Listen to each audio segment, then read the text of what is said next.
Olá, alunos e alunas e todo o público em geral que está nos assistindo agora. Meu nome é Cleilton Amaral, professor de Geografia, e o nosso assunto de hoje é China no século XXI. E aí quero que você me acompanhe na tela essas imagens bastante interessantes que falam exatamente um pouco da diversidade da China. Primeiramente, no mapa a gente vê que é um país com extensões continentais. Uma grande população, que todo mundo sabe disso, made in China. Em todo canto você encontra produtos da China, até mesmo quando você imagina que não é chinês, quando você vai olhar de onde a procedência está lá escrita, ainda que seja lá nos componentes do computador, do seu celular, está ali uma plaquinha com o nome China.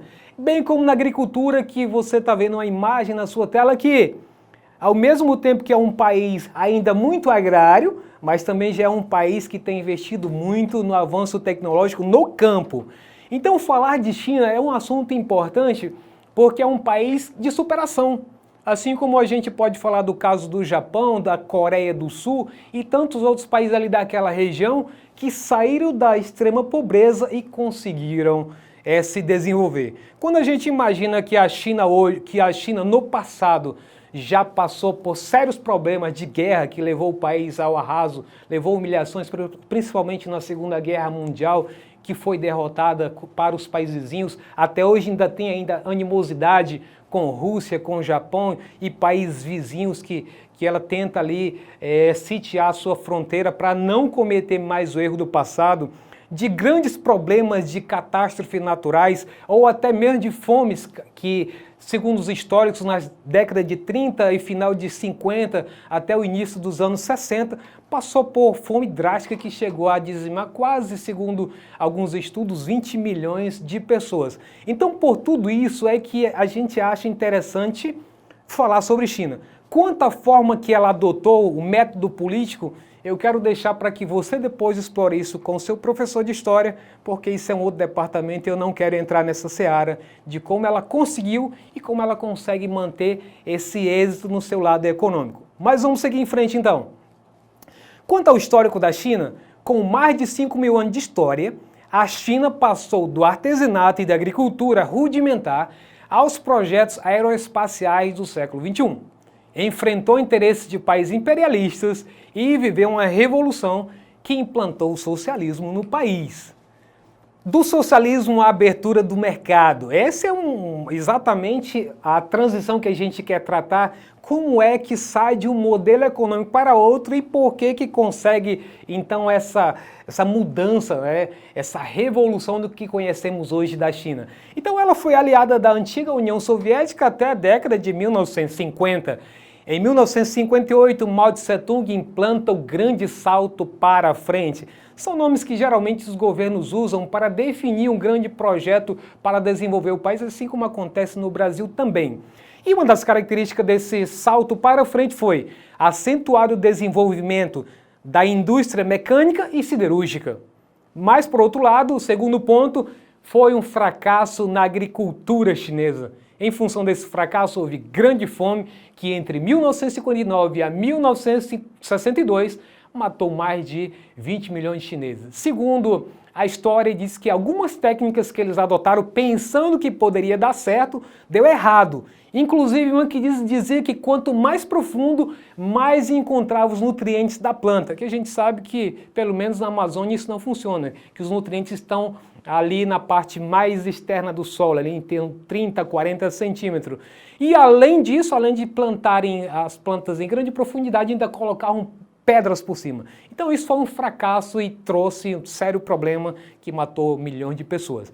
De 1966 a 1976, a chamada Revolução Cultural, que resultou na perseguição de opositores. Cerca de 20 milhões de estudantes formavam as chamadas Guardas Vermelhas, que serviam exatamente para monitorar, assim como acontece ainda em outros países que ainda adotam o comunismo, que existem grupos que fazem o monitoramento e repassam as informações para os grupos de inteligência e daí por diante, perseguindo a todos que não seguiam os ideais do Livro Vermelho. Vamos seguir em frente. Quanto à abertura econômica, foram iniciadas reformas econômicas visando a abertura para o modelo capitalista. É importante lembrar, se você olhar para essa figura que está aí na sua tela, que tem manchas que estão mais situadas na parte litorânea.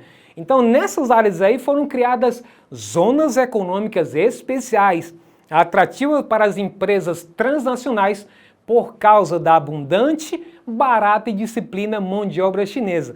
Então vejam que tem algumas características muito peculiares do que acontece no resto do mundo. Além da mão de obra que alguns consideram como semi-escrava, também, e por ser abundante, não podemos esquecer da questão da disciplina. Quando a gente fala de esporte, eles são disciplinados do esporte. Quando fala de trabalho, são disciplinados no trabalho. Inclusive, quando são frustrados, que não conseguem atingir a meta, muitos se suicidam, como acontece, por exemplo, no Japão. Então, eles são focados em acertar, em ganhar, em vencer. E isso, muitas vezes, mesmo que seja de forma opressiva, ajuda muito a estratégia desse país. Ao contrário de outras realidades, incluindo a nossa, que a disciplina fica a desejar. Em 2001, a China entra na OMS, sinalizando o desenvolvimento de economia competitiva e de caráter capitalista. Quanto aos recursos naturais, principalmente minerais e o uso do campo energético, a industrialização exige grande quantidade de recursos minerais. E a China, por sua vez, possui muitas reservas de carvão, sua principal fonte de energia, e de petróleo, embora esteja entre os maiores importadores de petróleo do mundo. O grande potencial hidrelétrico chinês passou a ser intensamente explorado com a construção da hidrelétrica de Três Gargantas no rio Yangtze, chamado Rio Azul também. No entanto, a maior parte da energia consumida da China é produzida por termoelétricas, que empregam carvão mineral e geram intensa poluição nos grandes centros urbanos chineses. Lembram das Olimpíadas lá na China que houveram dias que foi preciso paralisar as competições porque toda a cidade onde estavam ocorrendo as competições estava um nevoeiro só de poluição. Então isso é uma marca do uso do carvão mineral, que é um dos principais agentes de poluição da China. Ainda falando sobre agricultura e pecuária, a China é o maior produtor mundial de arroz. Esse é o lugar que precisa produzir muitos alimentos. E quando a gente fala dos orientais, a gente sempre lembra de arroz, não é verdade? E ele é cultivado no vale do rio Yangtze. O algodão também sustenta a maior parte da produção têxtil do mercado mundial. Olha só, hein? A maior parte do mercado têxtil mundial vem do algodão chinês. Na pecuária, a criação de suínos é mais importante. A China tem o maior rebanho do mundo. Quanto à população, a China caracteriza-se pela diversidade étnica e cultural. Está distribuída de forma desigual no território. A alta densidade demográfica gera problemas ambientais como? Vamos lá. Poluição atmosférica, contaminação dos rios, desflorestamento e perda dos solos agrícolas. Então veja só, quanto maior é a população, maior é o consumo dos recursos naturais e, portanto, vão aparecer esses problemas, né? Poluição atmosférica, poluição dos rios, desmatamento e perda dos solos agrícolas. Isso acontece também no Brasil, claro que com menor intensidade, porque nós temos uma legislação ambiental que ela é bastante rígida. A distribuição da riqueza na China, do ponto de vista econômico, também é desigual. Os índices mais altos do produto interno bruto per capita, por exemplo, mostram que a riqueza do país está muito mais concentrada nas áreas costeiras, como citei anteriormente, onde se encontra as zonas econômicas especiais e as indústrias de alta tecnologia. O interior do país apresenta os menores índices. Em outras palavras, você tem cerca de 300 milhões de chineses que usufruem de uma renda melhor, enquanto que a maior parte estão no interior do país e muitos deles ainda enfrentando o meio rural, as condições precárias, técnicas precárias. Então, por isso que diz que a renda é desigual, a distribuição de riqueza ainda é desigual. E aí, ela é considerada uma potência regional porque se consolidou no continente asiático, uma posição até recentemente ocupada com exclusividade pelo Japão. Exerce liderança sobre o grupo de países chamado de tigres asiáticos e territórios adjacentes como os novos tigres asiáticos. O país é um grande aliado da Coreia do Norte, é sabedor do Ocidente que tanto fornece armas como faz treinamento de equipamentos militares e tem forte influência na Oceania, principalmente na Austrália e na Nova Zelândia. Quanto às políticas internas, existe o autoritarismo do Partido Comunista, o único partido do país desde 1949.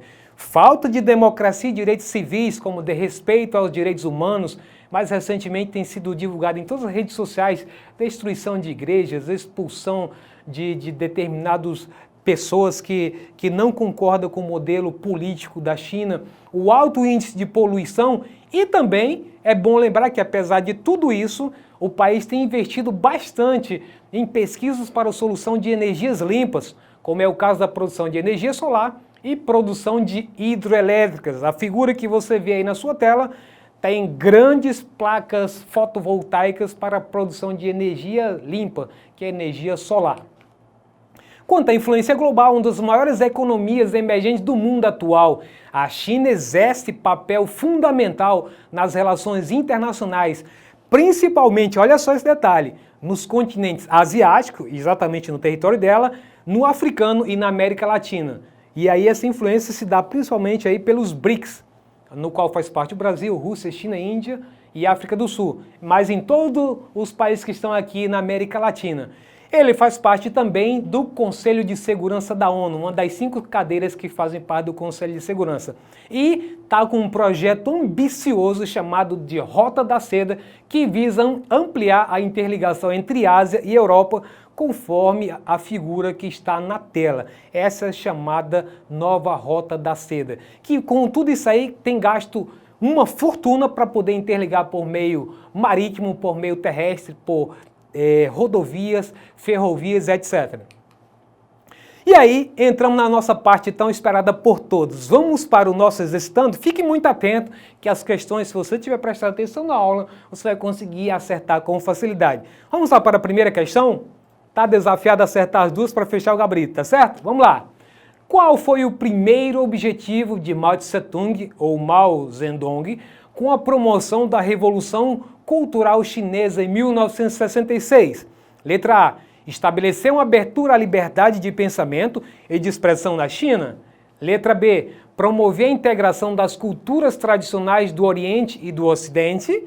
Letra C. Reconquistar a hegemonia dentro do Partido Comunista e do Estado Chinês. E letra D. Estabelecer vínculos com os Estados Unidos e com a contracultura. Pensou?